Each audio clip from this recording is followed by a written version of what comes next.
Hi teman-teman, welcome back to my YouTube channel because spreading the goodness will create good vibes.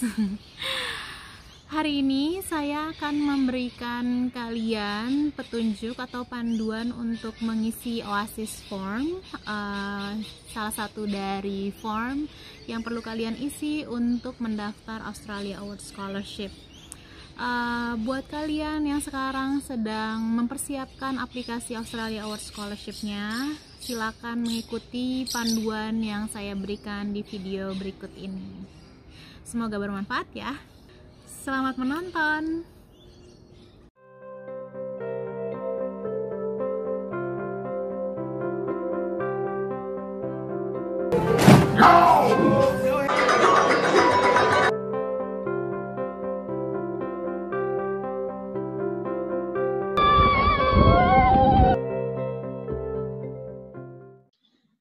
Hai teman-teman, hari ini saya akan memperlihatkan kalian panduan untuk mendaftar atau mengisi Oasis Form ya. Aku akan share screen sebentar.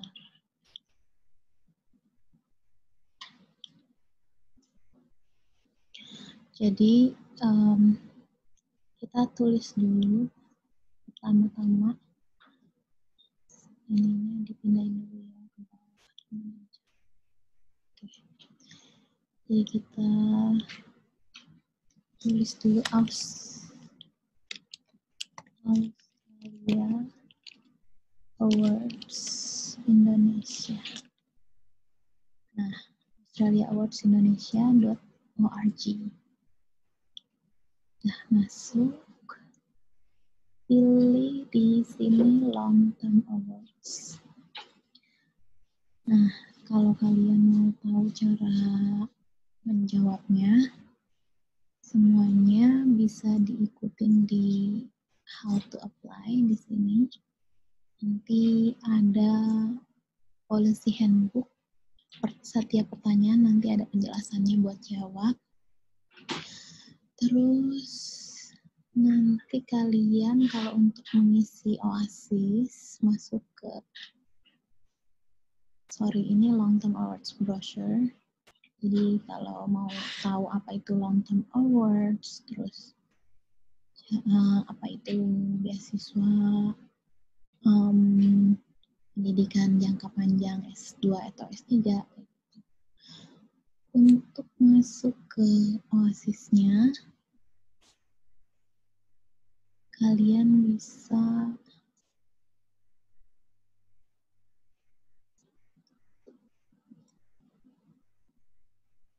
ini ya, buka dulu aja ya ini ya, Australia Awards policy handbook, nanti ada penjelasannya di situ. Ini semua tentang Australia Award Scholarship. Kalau males bacanya,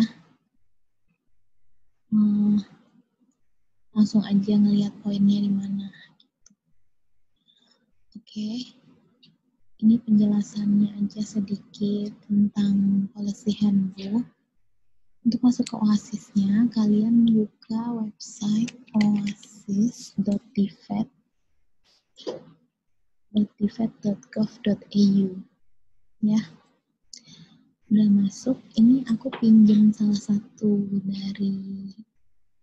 pinjam account-nya salah satu dari dari student yang mentoring, namanya Syafril. Makasih ya udah pinjemin. Kalau kalian belum pernah punya account di Oasis, silahkan bikin dulu. Karena aku udah punya. Syafril apa ya? Bentar. Soalnya dia tadi kasih aku account buat login.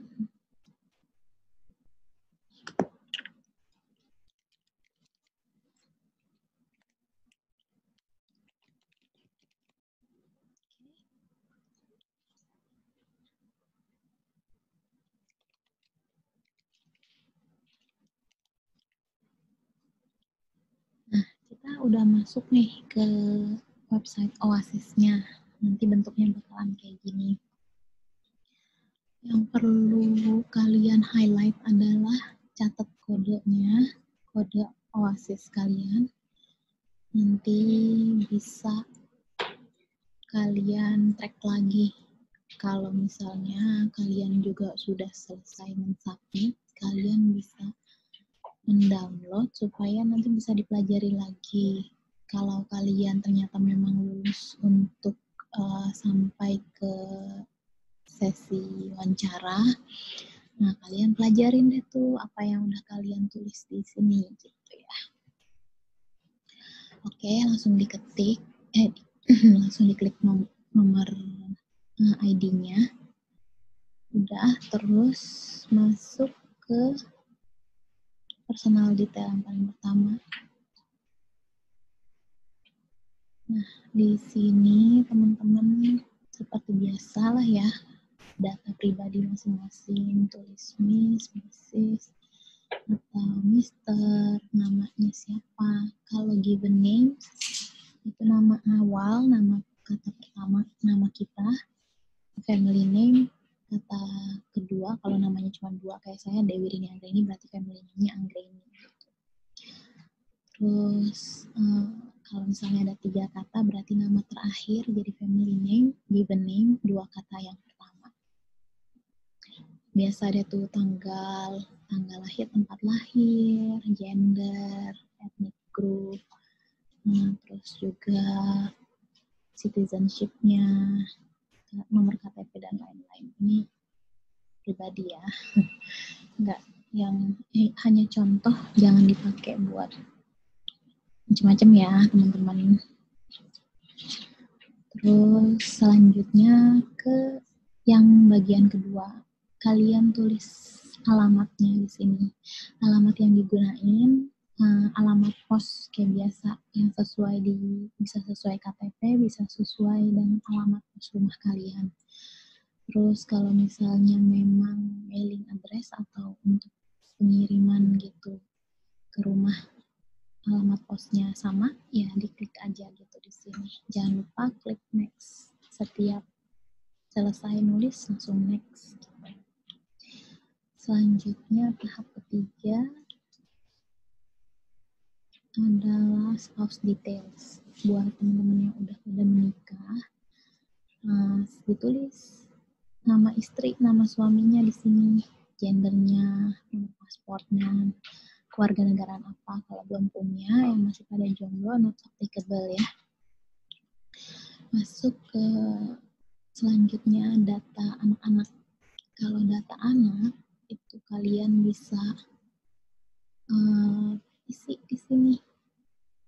Kalau misalnya ini kan not applicable, bentar ya, aku tulis. Coba tes doang. Kalau not applicable itu masukinnya di sini. Klik add. Ya. Masukin nama anaknya, masukin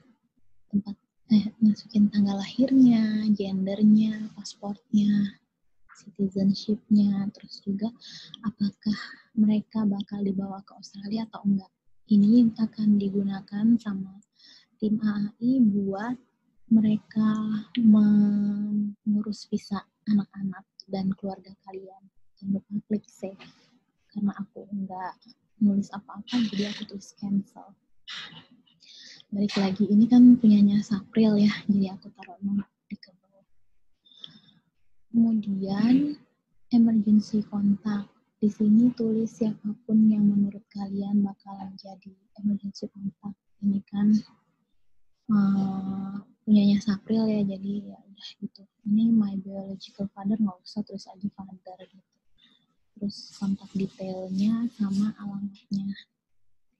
Terus selanjutnya pertanyaan tentang previous scholarship. Jadi kalau previous scholarship itu kalian akan menulis tentang apakah kalian udah pernah mendapatkan scholarship sebelumnya, misalnya S2 pernah pernah dapat scholarship dari LPDP atau dari tempat-tempat sponsor scholarship lainnya, atau Erasmus atau Fulbright. Bisa deh tuh ditulis di sini kira-kira nama scholarshipnya apa, misalnya Australia Award Scholarship sebelumnya, start date-nya kapan, end date-nya kapan, terus juga S1, S2, S3 di kampus mana, negaranya apa gitu. Jangan lupa klik save lagi. Terus scholarship application nih. What other scholarship are you going to apply for this year? Kalau emang kalian mau apply 2 scholarship, misalnya AAS sama LPDP, tulis aja di sini.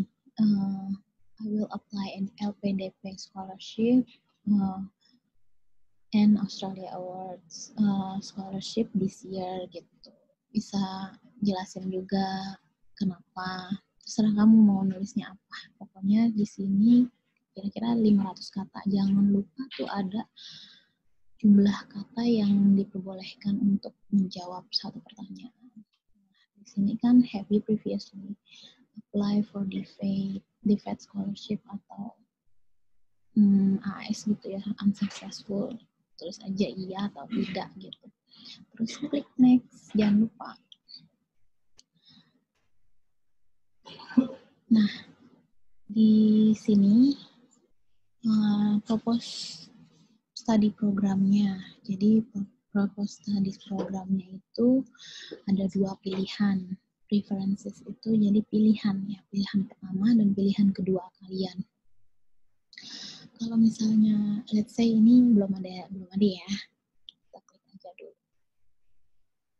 Jadi di sini kita masukin aja Cricos code-nya. Cara nyarinya gimana?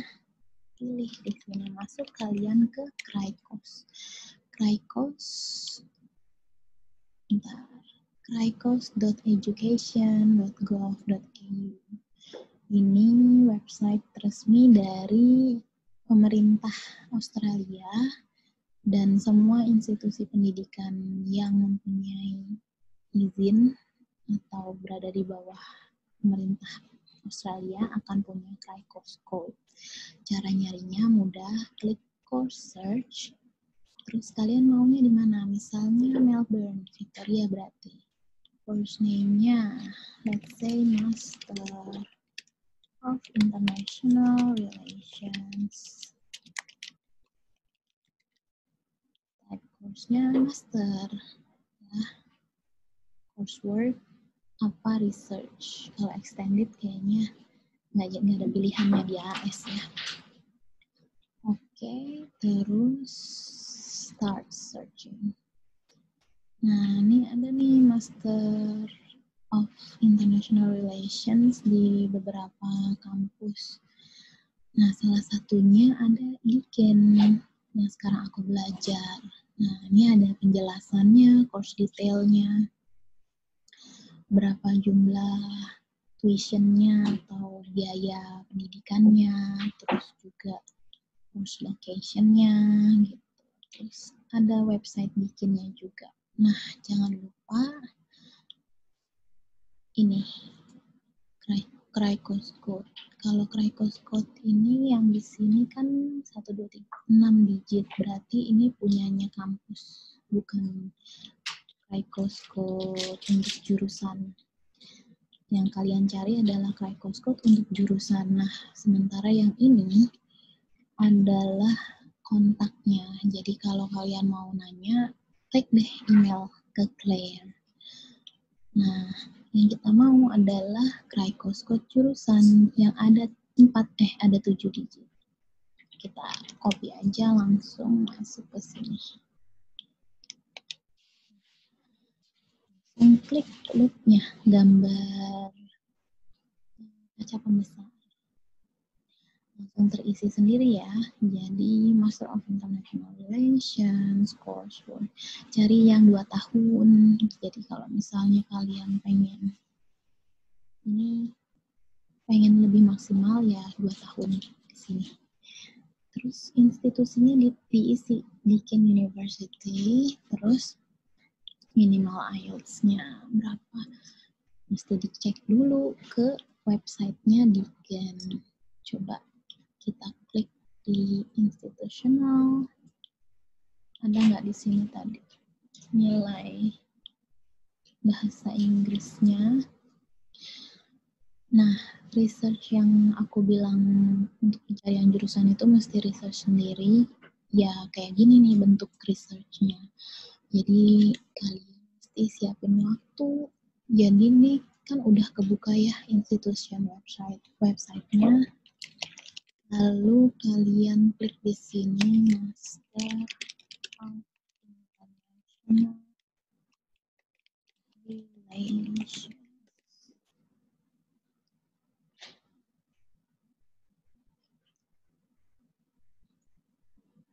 Nanti keluar semua nih. Tuh, jangan lupa klik International Student. Nah, kalau Master of International Relations nih, yang ini ya.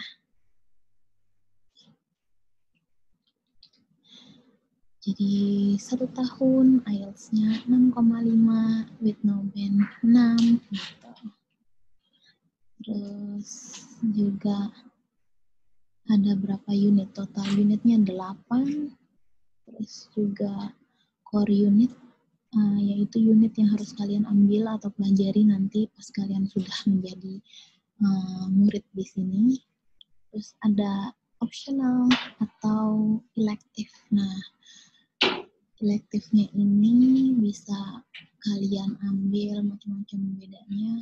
Ada major thesis atau minor thesis buat menyelesaikan master kalian gitu. Terus juga specialization.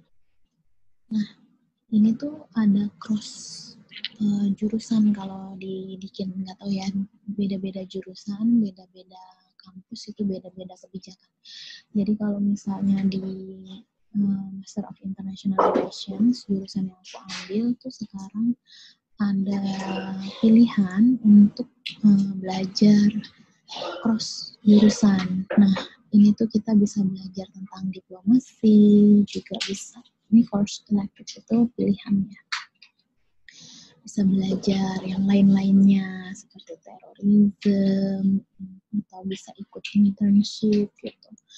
Nah, kalian mesti pelajari ini. Kalau misalnya ada yang dari course ini menunjang karir kalian, ini bisa diperjuangkan ketika kalian wawancara. Nanti kan dewan jurinya bakalan ngeklik nih, langsung lihat Cricos Code-nya, apakah yang kalian tulis di OASIS itu sesuai dengan impian kalian. Nah, sesuai sama yang kemarin saya share via live Instagram, kalian mesti bisa mentranslatekan impian kalian ke kata-kata. Nanti kita bakalan bahas itu ya di bagian pertanyaannya. Pokoknya nih Cricos Code-nya yang ini, Cricos Code jurusan, ingat bukan Cricos Code kampus, karena kalau kampus cuma 6 digit, jurusan ada 7 digit gitu. Oke, balik lagi ke formnya. Jadi kita udah sampai situ aja. Tadi kan minimal 6,5 dan tidak ada band yang di bawah 6 gitu. Jadi diisi di sini. Terus preference pertama apa kedua? Tulis aja misalnya pertama. Research proposal ini yang di sini itu untuk diisi oleh pelamar S3 atau pelamar S2 tapi master by research. Jadi kalau misalnya kalian master by coursework yang tidak ada risetnya, silakan meninggalkan. Nggak usah diisi, di ignore aja gitu. Tapi kalau misalnya memang kalian pelamar S3 dan juga master by research, silakan mengisi. Ini diisi dengan title-nya, tujuan title dari project kalian, terus juga tujuan risetnya apa, terus signifikansinya apa untuk negara yang untuk Indonesia pastinya perkembangannya. Kemudian propose research metodologinya yang akan digunakan apa, terus juga apakah nanti berarti menggunakan fieldwork atau enggak metodenya. Itu kan semuanya udah terencana ya. Jangan lupa diklik save. Ini punya Sapril, jadi saya cancel. Oke. Masuk ke poin ke-9. Jadi itu totalnya ada 19 poin. Nah, pelan-pelan kalian bisa ngisi di sini gitu. Terus poin ke-9 ini kualifikasi kalian. Jadi yang paling terbaru, yang paling duluan dimasukin. Kayak di CV sama. Kalau misalnya kalian pelamar S2, berarti S1 dulu, baru SMA kalau kalian mau masukin SMA. Tapi kalau misalnya kalian pelamar S3, silakan masukin dulu S2-nya, lalu S1-nya. Kalau misalnya SMA itu opsional. Kalau misalnya kalian pendaftar S2 yang kedua kali, seperti yang saya jelasin kemarin di live Instagram saya, bisa kalau misalnya kalian sudah lulus S2 di Indonesia dan mau daftar S2 di Australia, silakan taruh S2 yang di Indonesia, lalu S1 yang di Indonesia. Jangan lupa klik save dan next. Oke, poin ke-10. Di sini tentang bahasa Inggris atau kemampuan bahasa Inggris kalian yang akan digunakan tuh apa? Misalnya IELTS atau TOEFL atau PTE, IBT gitu. Di sini ditulis, dijawab aja pertanyaannya satu-satu. Apakah bahasa Inggris adalah bahasa utama kalian? Bukan. No. Terus juga apakah bahasa Inggris digunakan di highest level study kalian?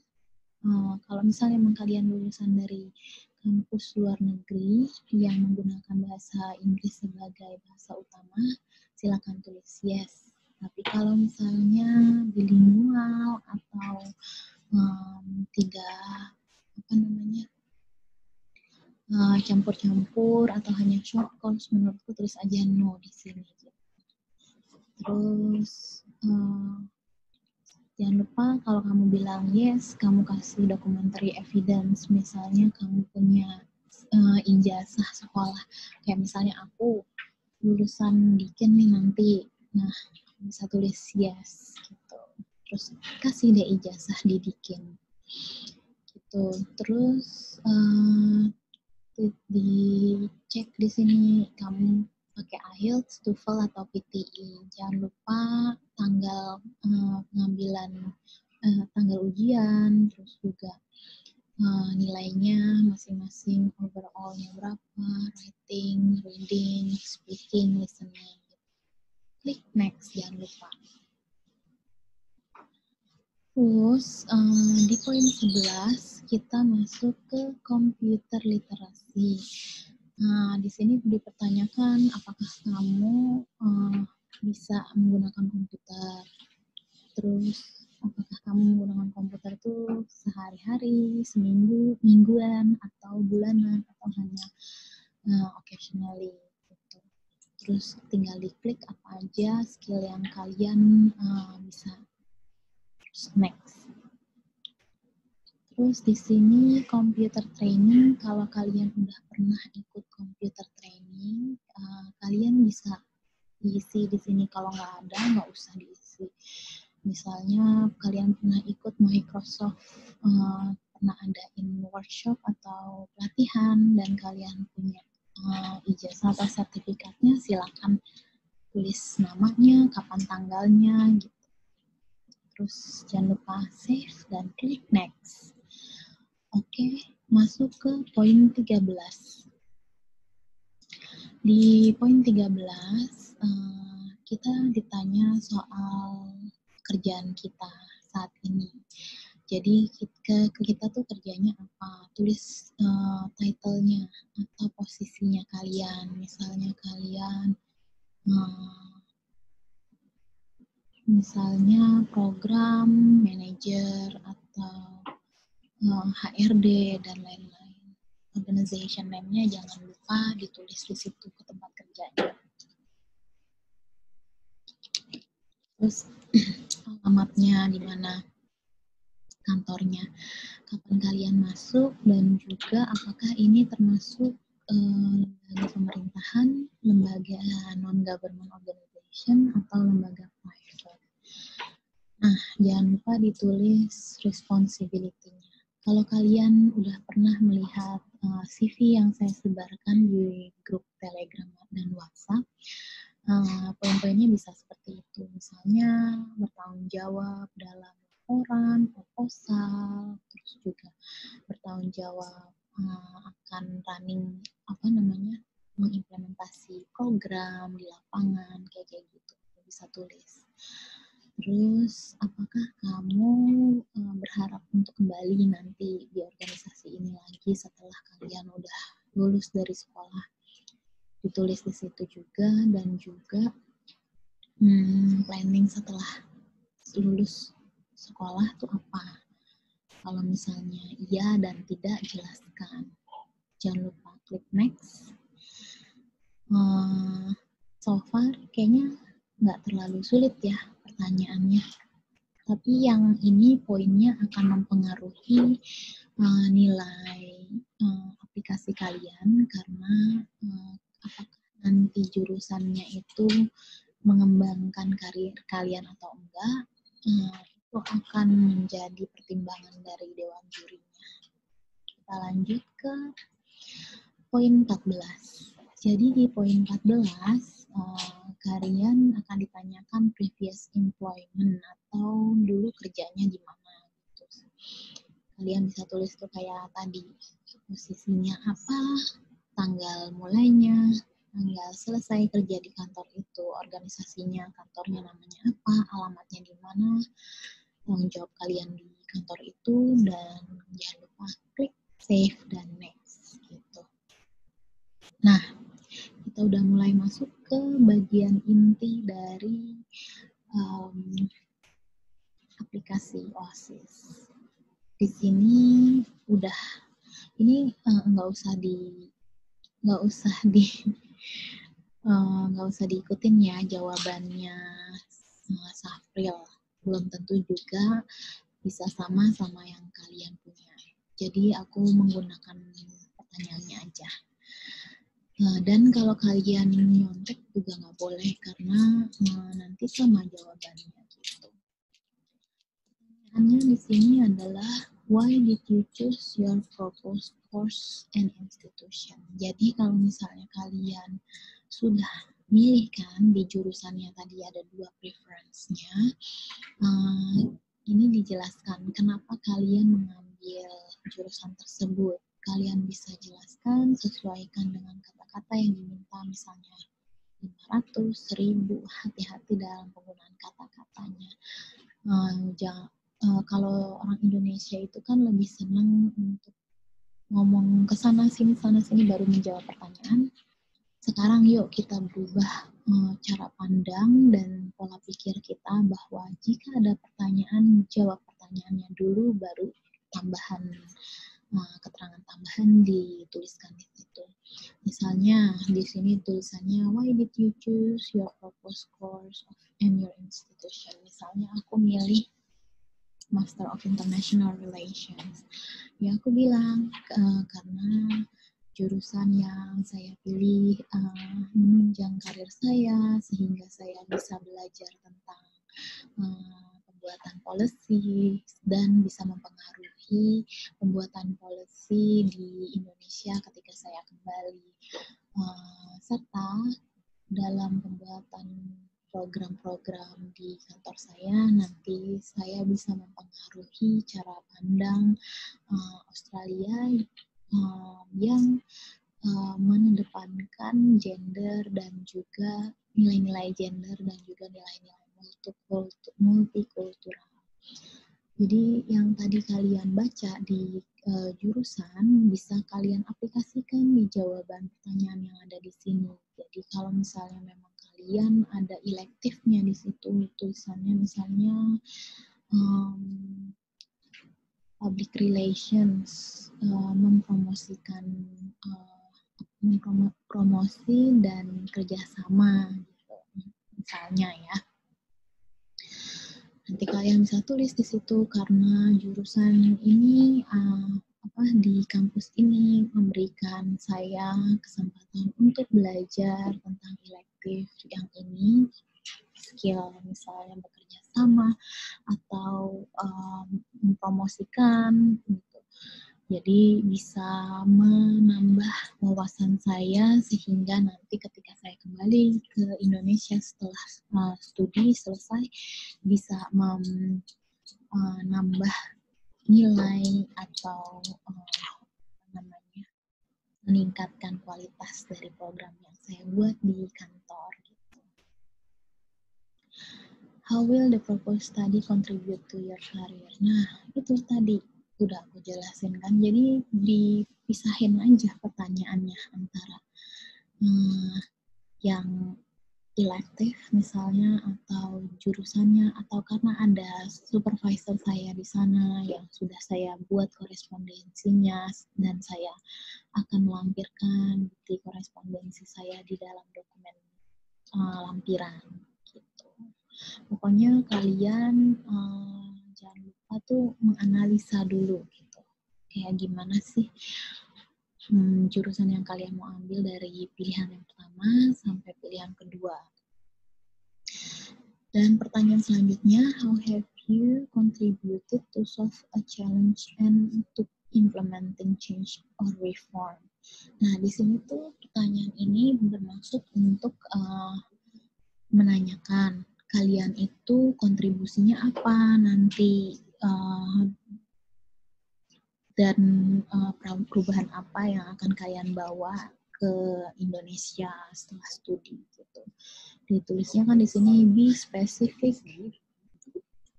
Jadi be specific include what aspect of your leadership, knowledge, skills, practice you consider to be well established and effective. Which people and organizations you work with to solve problem. What creative methods were used. Ini kan fokusnya ke menjawab solusi, menjawab tantangan yang mungkin akan hadir ketika kalian mengimplementasikan untuk melakukan perubahan setelah kalian studi.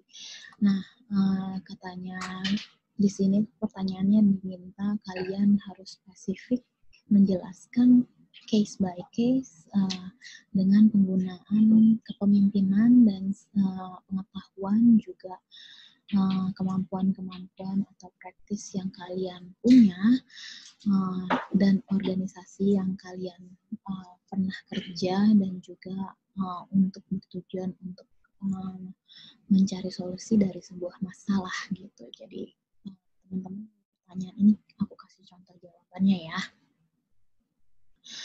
Misalnya, kamu bisa jelasin ini kan,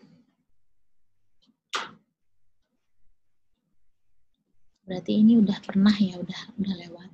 Jadi waktu itu aku bikin international interfaith youth meeting, pertemuan internasional lintas agama untuk anak muda. Nah, di situ banyak peserta yang masih mempunyai pandangan intoleransi.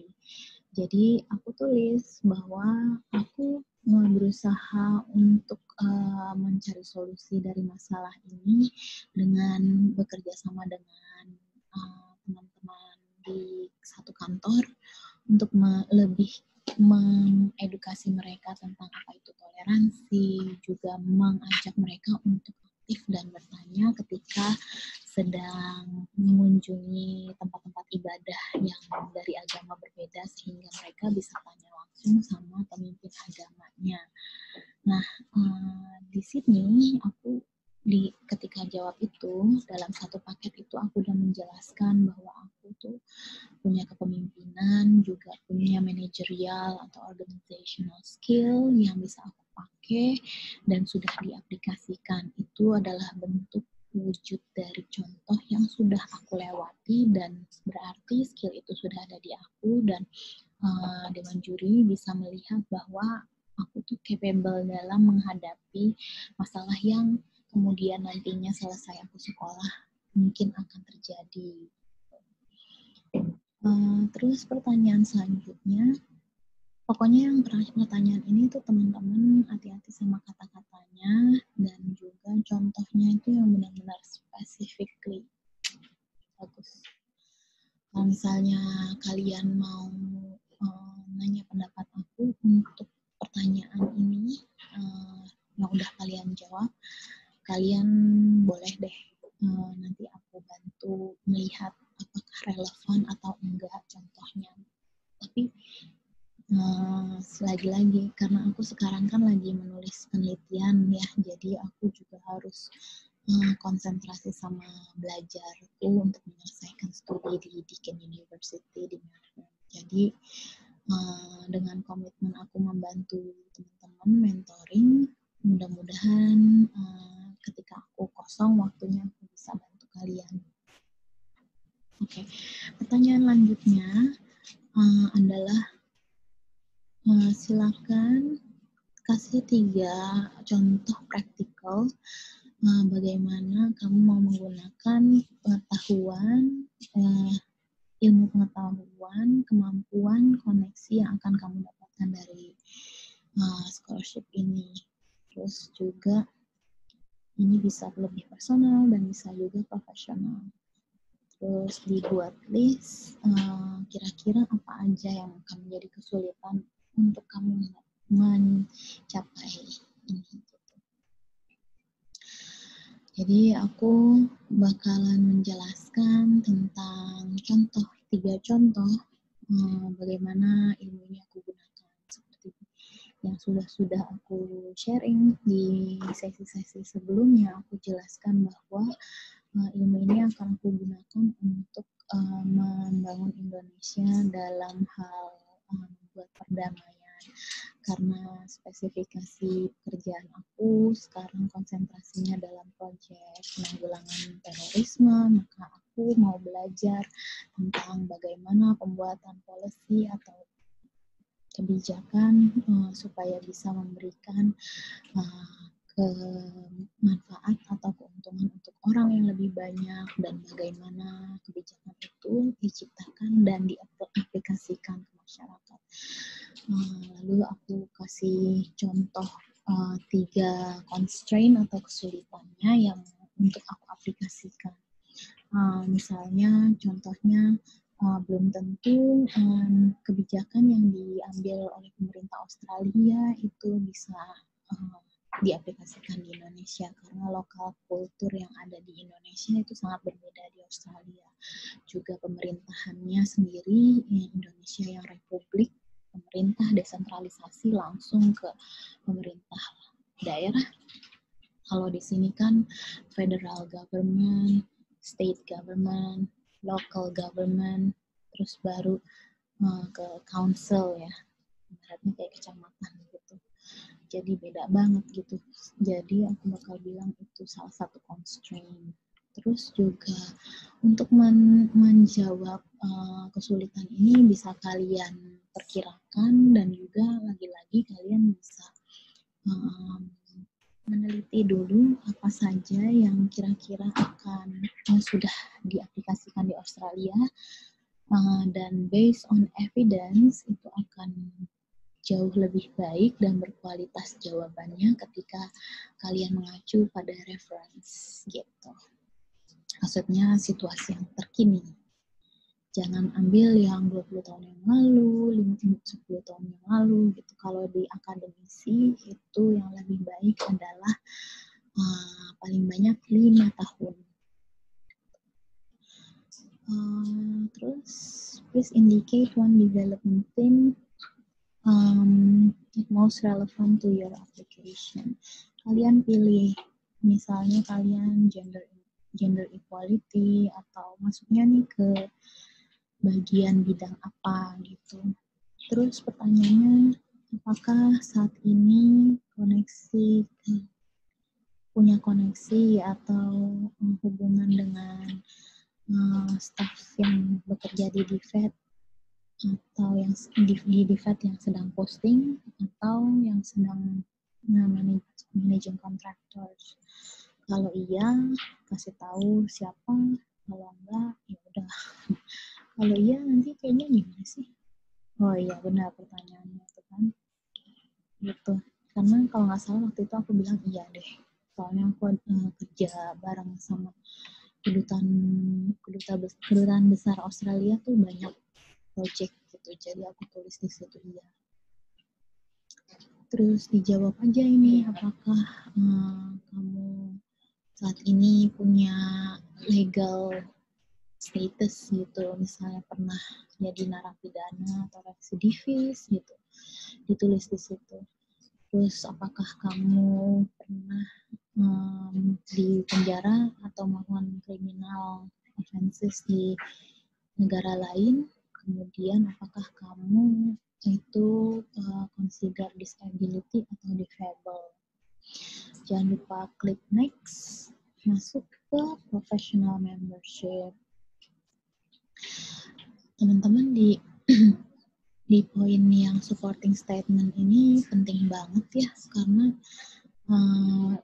ini pertanyaan, kalau kalian memang nanti lulus sampai sesi wawancara, pertanyaan tuh akan banyak banget diambil dari sini sama diambil dari sini. Jadi bagaimana scholarship ini mempengaruhi karir yang sekarang atau yang ke depan, terus juga bagaimana jurusannya itu teraplikasi dan bisa menjadi kendaraan kalian untuk membawa perubahan untuk Indonesia. Oke, masuk ke professional membership. Kalau di CV itu kan aku menjelasin ada professional membership ya. Jadi di situ kalian bisa tulis kalau kalian itu pernah jadi member organisasi mana aja dan juga posisinya apa. Apakah volunteer atau enggak gitu. Jadi teman-teman yang sekarang lagi S1 kebetulan persiapannya tuh waktunya lebih banyak, jadi teman-teman bisa lebih aktif di organisasi masyarakat. Ini yang aku bilang, kalian bisa curi start, bisa aktif di organisasi, dan juga bisa meningkatkan leadership kalian dan juga pengalaman kalian dalam komunikasi, mengurus organisasi, dan juga mengembangkan isu-isu lainnya gitu. Ditulis tanggal kalian mulai membership di situ, jangan lupa klik next. Kemudian poin ke-17. Ya, jadi kalian ditanya nih, kalian tuh tahu Australia Awards itu dari mana? Apakah dari website, atau dari embassy, atau dari DFET, dari teman, dari radio, TV. Jangan lupa klik next. Nah, ini adalah lampiran dokumen. Minum dulu bentar. Di lampiran dokumen,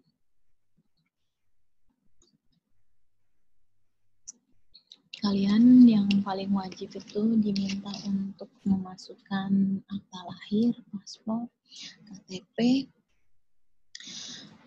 driver license, sama transkrip dan ijazah kalian. Nah, yang diminta English translation ya udah masukin itu English translation. Jadi kalau misalnya belum berbahasa Inggris, silakan menggunakan translator tersumpah. Biasanya di lembaga pusat bahasa atau lembaga belajar bahasa kayak IDP, LIA, dan lain-lain yang punya status legal, berbadan hukum, kalian bisa minta mereka. Lalu siapa saja yang bisa legalisir, yaitu lembaga yang mengeluarkan dokumen tersebut atau notaris. Nah, biayanya sangat variabel, kalian bisa cek dan bisa research. Kalau misalnya kalian memang di masa pandemik ini kalian nggak ketemu juga translatornya, kalian bisa aku bantu dengan translator aku yang biasa aku pakai jasanya, bahkan sampai mengirimkan dokumennya ke Australia waktu itu. Terus di sini juga kalian bisa mengupload dokumen ijazah. Nah, ini diminta English translation ya. Jadi transkrip dan ijazah itu kalau bisa semuanya dalam bahasa Inggris. Terus nilai IELTS, TOEFL, PTE kalian, kemudian statement of university, English instruction. Oh, kalau misalnya kalian baru lulus terus belum dapat sertifikat, berarti kan bisa minta statement kelulusan dari kampus. Nah, itu dia bisa dimasukkan. Terus juga referee reports, yaitu surat rekomendasi, kan udah ada ya filenya, formatnya tinggal diikutin. Kalau referee reports itu minta sama orang yang mengetahui diri kalian. Hanya orang yang benar-benar tahu kalian yang bisa merekomendasikan kalian. Misalnya previous supervisor di S1 gitu. Jadi kalian bisa minta mereka untuk memberikan rekomendasi. Kebetulan kayaknya aku pernah ngebahas di grup di Telegram dan WhatsApp. Jadi buat kalian yang belum masuk ke mentoring grup aku, di video ini aku bakal taruh di bagian informasi.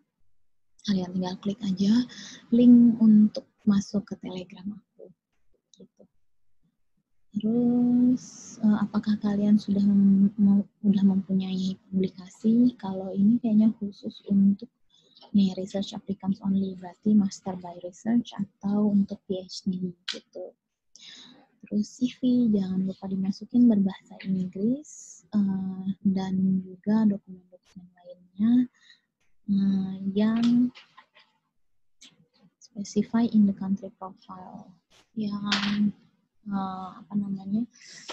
disahkan ya dengan negara gitu. Aku nggak ngeh banget nih apa aja, tapi mungkin bisa jadi kayak SIM atau KTP, pokoknya yang kayak gitu itu bisa dimasukin ke sini. Oke, setelah itu masuk ke poin paling akhir, poin 19. Di sini aku next aja, nanti tulisannya otorisasi. Nah, kejujuran kalian dalam mengisi aplikasi ini sangat penting. Jadi kalian diminta mendeklarasikan bahwa kalian ini menuliskan yang benar-benar. Gitu. Jadi bukan bikin-bikinan gitu. Kerjaannya di sini tapi bikinan. Jadi kalian klik dulu di sini, jangan lupa diklik submit. Sebelum klik submit, baca-baca lagi berulang-ulang, terutama di poin 13 dan poin 15. Nah, jangan lupa sebelum kalian submit, kalian minta orang lain untuk baca dan kasih masukan buat kalian juga bisa ngedownload dokumennya supaya nanti kalau misalnya kalian lulus sampai tahap wawancara, kalian bisa mengikuti kembali apa yang udah kalian tulis di sini. Gitu. Saya nggak apa-apain ya, ini Sapril, makasih banget formnya. Jadi dari situ kalian bisa balik lagi ke sini, bisa di log out dulu, nanti balik lagi buat cek aplikasinya. Nah, itu tadi kalian sudah menonton video panduan untuk menulis atau mengisi 19 poin dari Oasis Form. Jadi kalau kalian mau mendaftar Australia Awards Scholarship, ada 2 form yang kalian perlu isi, yaitu yang pertama Oasis Form dan yang kedua additional form yang diberikan dari Australia Awards in Indonesia. Untuk mengisi additional form, saya akan memberikan di video selanjutnya. Jadi buat kalian yang merasa video ini bermanfaat dan suka sama video-video saya yang lainnya, kalian bisa kasih like, comment, share, dan subscribe. Sampai ketemu di video selanjutnya. Sampai jumpa. Dah.